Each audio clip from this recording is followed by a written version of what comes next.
Hi guys, if you want to hear a longer version of this podcast where we go through you, the viewer, or the listener's game-changing tips, sign up to our version of Patreon that's even better. It's anotherslice.com/absolute game changer.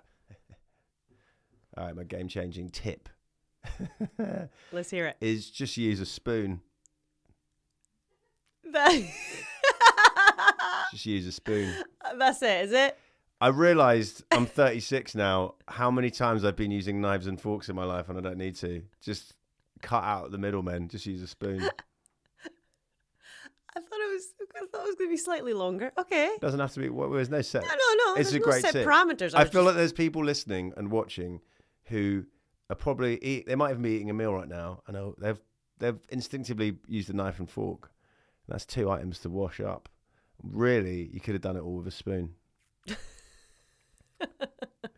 Spoons can cut more things than you think if it's a good spoon. That's true. Yeah, it's true. Look at you trying to get on board with They get more.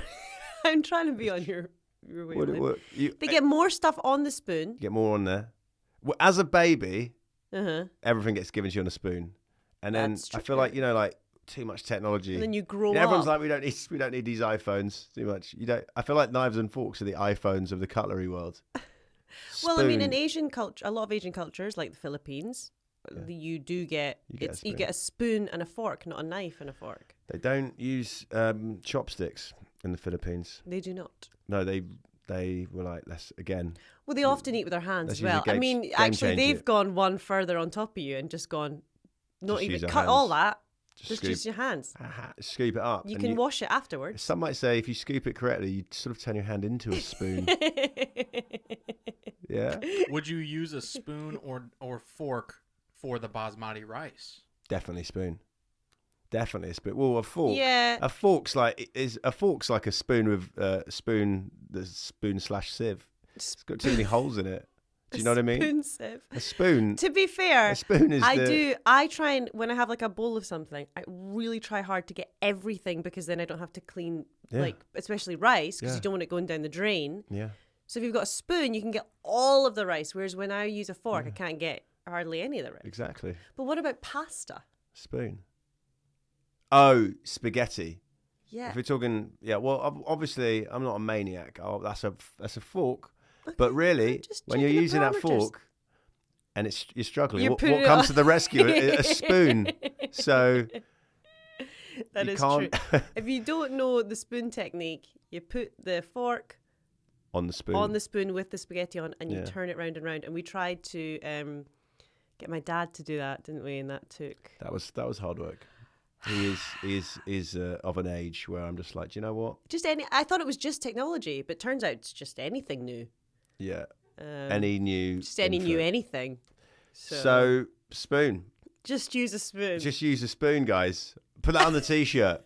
Just use a spoon. People out there right now will be like, I could have just used a spoon. Reduces washing up. Yeah. Get more on there. Mm-hmm. You could go straight from dinner to dessert as well. Yeah, because often dessert is like, lick it clean. It clean. Yeah, straight on your spoon. Your ice cream and sticky toffee. There's times when I will use other, but if possible, I'd be so much happier if every meal was eaten with a spoon. Okay, from now on, when I make our food and I put the cutlery out, I'll just give you a spoon, no matter what. What about pizza? Well, that's just hands. Okay. Although you are a psychopath because you eat a pizza with a knife and fork, or maybe now tell the listeners what you eat with a knife and fork. I'd say it's one away from eating a Mars bar with a knife and fork, which is the ultimate psycho move. It's a game actually you can play. You eat a Mars bar with a knife and fork, but whoa, what do you mean? It's a game. What's the There's a game. There's a game where you it's almost like pass the parcel, and you go round and round, and when the music stops on you, there's a frozen Mars bar. This is the most Scottish game ever. Of course it is. Involves, this not a British thing as well? It just involves eating a Mars bar. It's just very Scottish. Where it's in the middle, it's frozen, and there's a knife and fork, and you have to put like hat, gloves, oven gloves on, and you have to try and cut the Mars bar, and whoever eats the last bit of Mars bar wins the game. In my school, we played a similar game, but it involved a biscuit and men masturbating. Coming on a biscuit. Anyway, I wasn't going to say that. I wasn't going to be as graphic as you. Did you? But that was your game. I wasn't. I said the hint of the game, and I thought if people know what I'm talking about, great. And now I don't think that's someone's a popular listening to this game. in a car with their child, and their child was going to be really happy because they were eating their food with a spoon, and then they're going to hear this, and they're going to have their mind ruined. No, I never did the biscuit game. It's just a joke. It's sort of like an urban myth. Oh, so it's not okay. So I mean, maybe some people do that. I don't need to go. We don't need to go into details. Okay. We don't need to go into details. Anyway, I eat with a knife and fork chicken wings. Chicken wings. Psycho. And ribs. Bone in chicken wings? Yep. Oh, wow. She takes chicken It off. is because, and actually, weirdly... And a normal-sized knife and fork, but really you should use a tiny knife and fork to be at scale with that. Weirdly, that actually is going to link to my game changer. All right, well, let's get to yours then. Because of why I do that. My game changer, Tide pen. Tide pen. Good. So Tide pen, we don't have Tide in the UK, but I'm sure we've got an equivalent. It's like... in the UK they do have... They do have Tide? No, but you went, they don't have Tide in the UK, but I'm sure they have equivalent. I've lived in the UK. They do have washing powder in the UK. No, but they might not have a pen. But okay, right. I'm with you now. I just thought you were God. like, in the UK, yeah. We got Ariel, we got Bold, we got Persil. I know that you have not. But you were like, how long have you lived away from the UK? Like, I can't remember why my clothes were Do clean. they even have spoons for there? 30 years, yeah. No, so Tide is a kind of washing powder, and it comes in a pen. A really handy, thin, like lip gloss sized pen. And it is amazing because one of the reasons I eat almost everything with a knife and fork is because I spill everything on my clothes. You do. At all times. At all times. But what's funny is I feel like half of it is because of the way you use the knife and fork. I do. You're like so bad. You do it. I don't what you. It's because you're trying to cut a chicken with a knife and fork, which is just not mathematically possible. And you do that, and it flies off. You know what you should use? Well, a spoon. spoon. A spoon. You should use a spoon. Terrible. So. But the Tide pen really, we discovered it by one of our very young, cool, 20-something-year-old friends. We were out on a night out, and you spilled something on your shirt. For once, it wasn't me. Yeah. I actually do spill a fair amount of stuff on myself, but next to you, you're like the Michael Jordan of spilling stuff on yourself. I'm just like Scottie Pippen. I'm like, okay, I'm pretty decent in a normal team, but compared to you, no one's noticing the work I'm doing. Okay. I've got a terrible 7-year contract. I don't mind being the best at something. I'm okay with it. Yeah, I'm like the goat of spilling. The goat of spilling. Yeah. The goat spiller. Goat spiller. Yeah, you're. But so you got something on your shirt. Yeah. And this little 20-something-year-old just was like, "Oh, I've got a Tide pen," and we were like a little pixie just appeared out of nowhere. A little cleaning pixie. Clean it. And she came on, did a little, and it was gone. Mm-hmm. It was gone. And to me, that is an absolute game changer. Although, absolute game changer. Yeah. And it's amazing for me because I very rarely actually wear white because I'm so scared. I always freak out. I once sat on Minstrel's chocolates at the cinema and had what looked like shit all over the bottom of my pants. So I've had like this like weird like fear.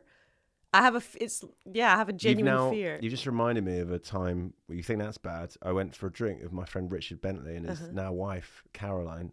She was wearing white trousers. And I've always told you, I'm a fan of a white trouser on a lady. Not with her, because she was my friend's wife, but I always think it can look quite nice on a lady. Mm-hmm. The downside is she went to the bathroom and came back. Clearly, we'd worked out... I've never had to end a drink so abruptly, but somehow she'd, I guess, taken her trousers down and there was a poo on the floor and she came back and had poo on the bottom of her trousers, so they had to leave.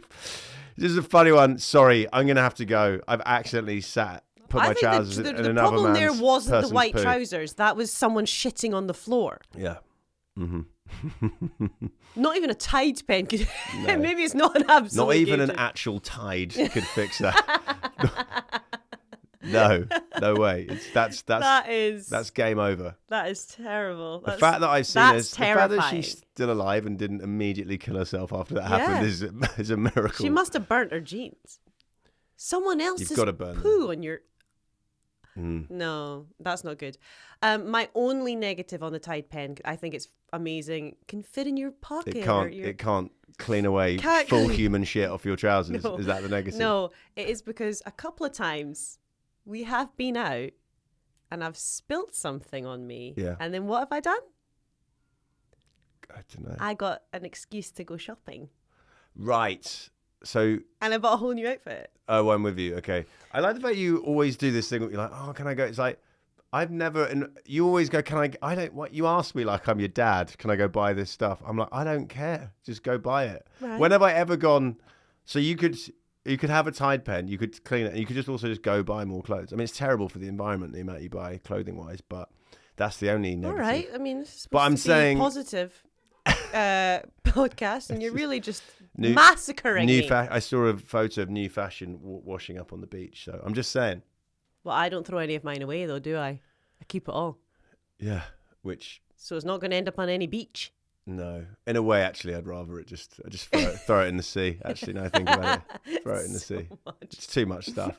So, yeah, your negative is not really negative because you're a grown-up and you can just buy more clothes if you need them. But and it's also nice to have an excuse. I think lots of people do have or want to have a reason to buy something new. Just buying something for the sake of buying something feels very naughty. Well, yeah, you're giving them, like, people go out there right now and just buy yourself a new spoon. All right, Big Spoon owned me. I haven't admitted this, but I'm owned by Big Spoon right now, and I'm just pushing Spoon. Yeah, I mean, go buy a thing. One thing I always wonder I don't know if there's an invention for this, but like as a man more than a woman, because I think men just smell more. The amount of t-shirts I've got where once I've had a couple of sweats in them, they get that stain. Yellow. No fixing that. There's no going back. It's a shame. Has anyone got an absolute game changer for that? Because that actually would be really helpful. Yeah. It's like buy slightly more expensive clothes than the cheapest t-shirt you can buy. I think that's what it is. Just never buy white or like light. Never buy white, never buy light. That's my motto.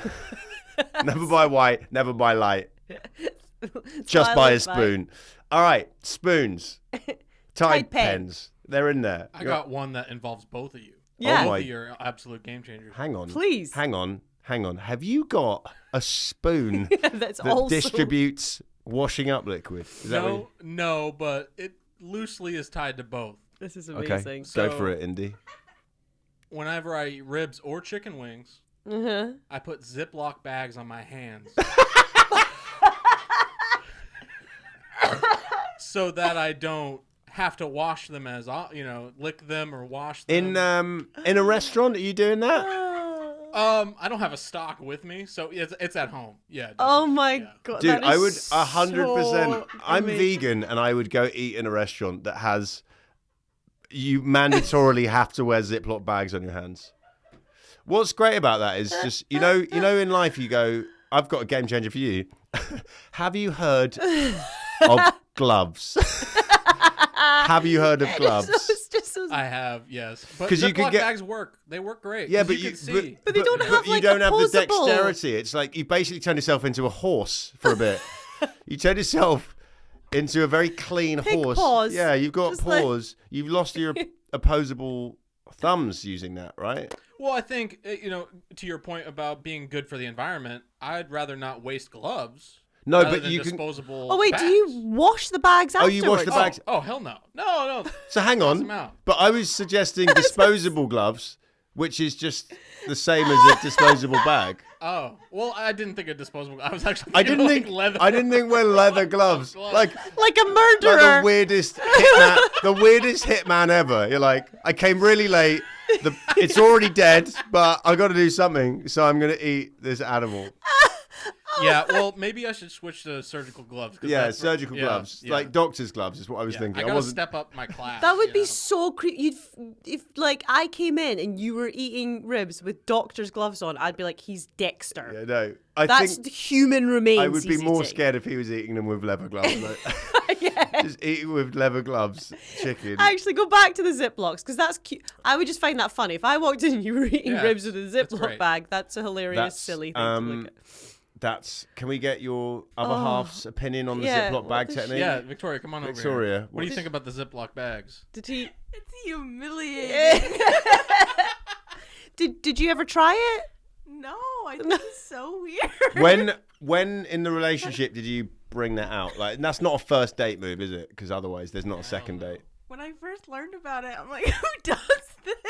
No one. It's so no one does weird. this. I've never heard of I this learned in it from life. my dad. Okay. Oh my god, it's been passed down by generations. All right. Well, can you, for next time we see you, can you tell your dad about disposable gloves, and then his mind's going to be blown? 100%. Will do. I'll check back in. Okay. Yeah.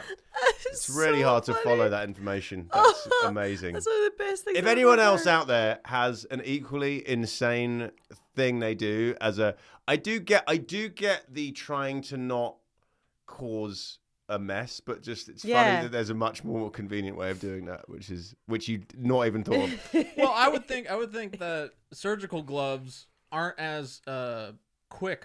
You know, they're because the sandwich bag's already in the kitchen. They're right there. You don't have to You can put again with gloves. You can leave them in a kitchen. You don't have to go to a doctor's office every time you use them. Right, well, I'm saying it's a special to do to get the gloves. Right. Whereas the Ziplocs, they're there, they're ready, baby. Okay. You know? Okay. All right. You just add them to your Amazon subscribe and save. You know, it'll be fine. I'm not having ribs that often, so I don't know. That's the funniest shit I've heard in a long time. The celebrity comedian one is gonna be okay. Right. Okay. Yeah. We have to now. My friend Feraz Ozel, very funny comedian. He's given two. One is a travel-based one. We've had a lot of travel ones from comedians. I'm going to play this one. I'm going to play this one. It's a game-changing life hack. If you're going to a fast food restaurant chain thing that has like floats, vanilla shakes, but also self-serve soda fountains, get a vanilla shake, drink 3/4 of it, leave the last quarter, fill it up with root beer. Now you just got a free root beer float. You're welcome. Enjoy the diabetes. Oh, that's the most American game changer thing. ever. Just root beer horrific. is disgusting. That all of those things are disgusting to me. I also like, how regularly are you in a restaurant that does, I guess, I don't know, maybe there's a lot of restaurants that do that option, but he's essentially the bottom line or the broader point is maximizing free drink opportunities in a fast food restaurant. Yeah. So I mean, we've all done that. We've all done the one where you go to a Nando's in the UK or something similar and you go, I'll have a water. Yeah. Here's a cup. And you go over there and you go, oh, I accidentally filled it with Fanta. Oh, I'm going to have to just keep going now. I thought water was orange. I've made £3 today. Glug, glug, glug, glug, glug. We've all done that. We've all done that. But I like the fact that he's sort of created a whole extra meal out of it. And I know him pretty well. And that guy likes to look after his money. And with tips like that, he'll never go bankrupt. No, I really appreciate that. But I don't know if I'll ever do it because, I don't like root beer. I don't like a float. No, but it's the other one that Carl Donnelly taught me once back in the day. Cinemas. I don't know if it's the same over here, Indy, but you used to get pick and mix. Yeah. Right, where you like a candy where they'd weigh it, so it'd be done on weight. So you'd get that, but also you would buy a popcorn, and then you'd have to pay for your pop. You go, here's a small, medium, big bucket, get your popcorn. What he would do is he'd say he was get a pick and mix bag, put popcorn in it because it weighs nothing, and then put a few sweeties on top. Bang, you've got a bag of popcorn and a few sweets for the price of a very small bag of sweets. Wait. So popcorn is done by size, and you will know popcorn per bit of corn is the most expensive element on earth. But they have to give in you a cinema. No, they give you the bag. No, because it would be back in the day when you'd get your own. I want to buy a medium bucket, a bucket for popcorn for £5, for example. Right. So then you go get your bucket. Oh, you just get an empty bucket. That's what you would get if you were doing popcorn. right? But what he's doing is he's getting a bag, look like it's pick and mix, which normally you'd weigh it and would probably cost the same because it's heavy. Right. What he do is put it with popcorn, so he's getting. So the weight is low. Mm-hmm. I mean, I've confused myself, but it makes it. And when were you self-serving popcorn? Back in the day, mate.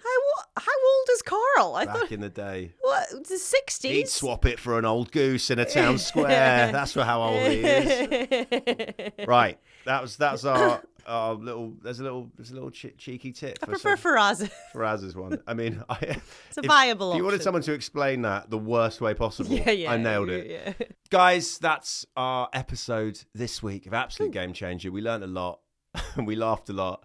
If you enjoyed it and you want a little bit more, go on our premium thing at the bottom of the screen, which you saw at the beginning, anotherslice.com/absolute game changer. Yeah? Yeah.